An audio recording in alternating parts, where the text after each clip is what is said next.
এইখন ৰঙিয়া ৰং দিয়া ৰঙিয়া ৰং দিয়া ৰঙিয়া অতীতৰে পৰা ভৌগোলিক অৰ্থনৈতিক ৰাজনৈতিক সামাজিক তথা যোগাযোগৰ ক্ষেত্ৰত বিশেষ গুৰুত্ব পাই আহিছে ৰঙিয়াই বৈদ্যদেৱ আৰিমত্ত ৰজাৰ স্মৃতিচিহ্ন আজিও বিদ্যমান ৰঙিয়াত প্ৰবল দায়িত্বাভিমানী দুই ভাতৃ হৰদত্ত আৰু বীৰদত্তৰ বীৰত্বই আজিও সুঁৱৰাই স্বাভিমানৰ কথা এই ৰঙিয়াতে ব্ৰিটিছে স্থাপন কৰিছিল আৰক্ষী থানা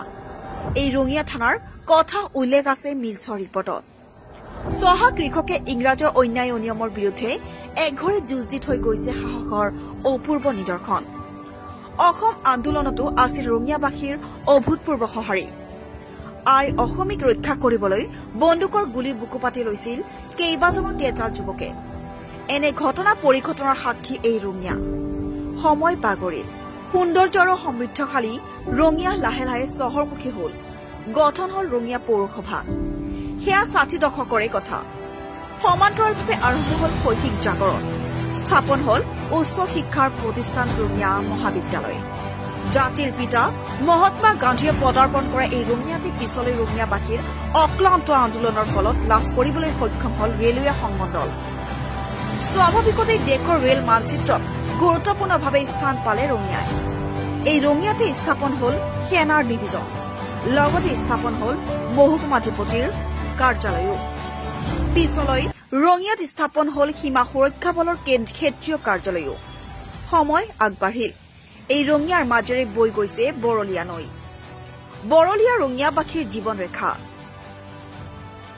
বাখাৰিস্তান এই ঘাইভি নামৰ বুৰঞ্জীতো উল্লেখ আছে বৰলীয়া নৈৰ কথা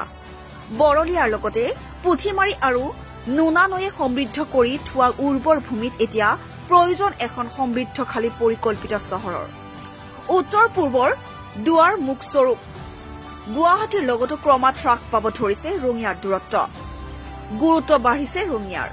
চুবুৰীয়া দেশ ভূটান তথা চুবুৰীয়া ৰাজ্য অৰুণাচলৰ লোকৰো এতিয়া ৰঙিয়াৰ মাজেৰে সঘন অহা যোৱা দীপ্তেশ্বৰী জয়ন্তী কালিমাৰ আশীষেৰে বন্তিত ৰঙিয়া এতিয়া ব্যস্ত চহৰ হোৱাৰ দিশে সেয়ে এতিয়া প্ৰয়োজন এক সুদূৰ প্ৰসাৰী পৰিকল্পনাৰ যি পৰিকল্পনাৰ মাজেৰে পাব পাৰি এখন সুন্দৰ বিজ্ঞানসন্মত স্বাস্থ্যকৰ অপৰূপ চহৰ ভৱিষ্যতৰ এই সপোন বাস্তৱ ৰূপ পাবলৈ এতিয়া প্ৰয়োজন প্ৰতিটো প্ৰজন্মৰ সহযোগিতা উন্নয়নৰ জখলাত ধাপে ধাপে ৰঙিয়া আগবাঢ়িলেও সপোনৰ ৰঙিয়া পাবলৈ আছে বহু যোজন বাট এইখিনিতেই প্ৰয়োজন হ'ব ৰাজনৈতিক সদিচ্ছাৰ সৌন্দৰ্য আৰু সমৃদ্ধি সকলোৰে কাম্য এই সুন্দৰ ৰঙিয়াখনক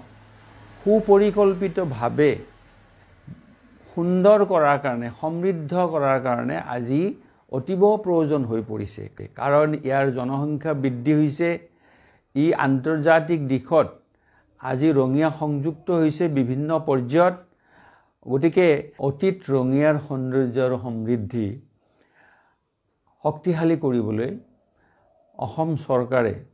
পৰিকল্পিতভাৱে আগবাঢ়ি আহক বিভিন্ন আঁচনি গ্ৰহণ কৰক ৰাইজে সহযোগ কৰক আৰু আমাৰ ৰঙিয়া উজ্জ্বল হওক আমাৰ ৰন্দিয়া ৰঙিয়া ঐতিহ্যপূৰ্ণ ঠাই বৰ্তমানে চহৰখনৰ যিটো উন্নতিৰ বাটেৰে গৈ আছে সকলো দিশতে আগবাঢ়ি আছে এখন সুন্দৰ চহৰ হিচাপে পৰিগণিত হ'ব লাগিলে আমাৰ সুন্দৰ পৰিকল্পনা লাগিব আৰু এই পৰিকল্পনা পৰিপূৰণ কৰাৰ কাৰণে ৰাইজে সহযোগ কৰিব লাগিব গতিকে মই সকলোকে আহ্বান জনাইছোঁ আমাৰ ৰঙিয়াখন সৰ্বতোপ্ৰকাৰে সুন্দৰ কৰি তোলক ইতিহাস প্ৰসিদ্ধ ৰঙিয়া চহৰ আহোম যুগৰ পৰৱৰ্তী সময়ত পৰ্যায়ক্ৰমে উন্নয়নৰ পথত আগবাঢ়িছে এয়া আটাইৰে স্বীকাৰ্য আৰু আমি আশা ৰাখিম আজিৰ যি সৌন্দৰ্য বৰ্ধনৰ জৰিয়তে ৰঙিয়াক লৈ মানুহে গৌৰৱ কৰোঁ আমি গৌৰৱ কৰোঁ ই আৰু উন্নত পৰ্যায়লৈ আগবাঢ়ক গতিকে বৰ্তমান উন্নয়নৰ জখলাত আগবঢ়া ৰঙিয়া চহৰখনক আৰু যাতে উন্নয়নৰ পথত আগবাঢ়ি যাব পাৰে তাৰ বাবে আমি সকলো পৰ্যায়ৰ মানুহে একত্ৰিত হৈ ঐক্যবদ্ধভাৱে আমি সুন্দৰ ৰঙিয়া পৰিকল্পিত ৰঙিয়া এখন কৰি লোৱাৰ চেষ্টা কৰিব লাগে আৰু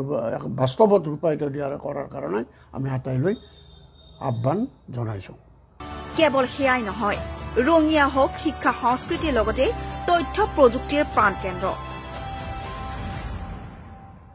হয়, আমিও ৰঙিয়াখন জাকত জিলিকা হোৱাটো বিচাৰোঁ। অন্যান্য দিশৰ লগতে শিক্ষা তথা তথ্য প্ৰযুক্তিৰ প্ৰাণকেন্দ্ৰ স্বৰূপ হৈ ৰওক, যাতে এই শিক্ষাৰ খেতিডৰা চাৰিওফালে বিয়পি পৰে। লগতে আমি যাতে ৰঙিয়াক লৈ গৌৰৱ কৰিব পাৰোঁ, তাৰ বাবে আমি সকলোৱে একেলগ হৈ পিনে ৰঙিয়াখনৰ উন্নতিৰ হকে আগবাঢ়ো।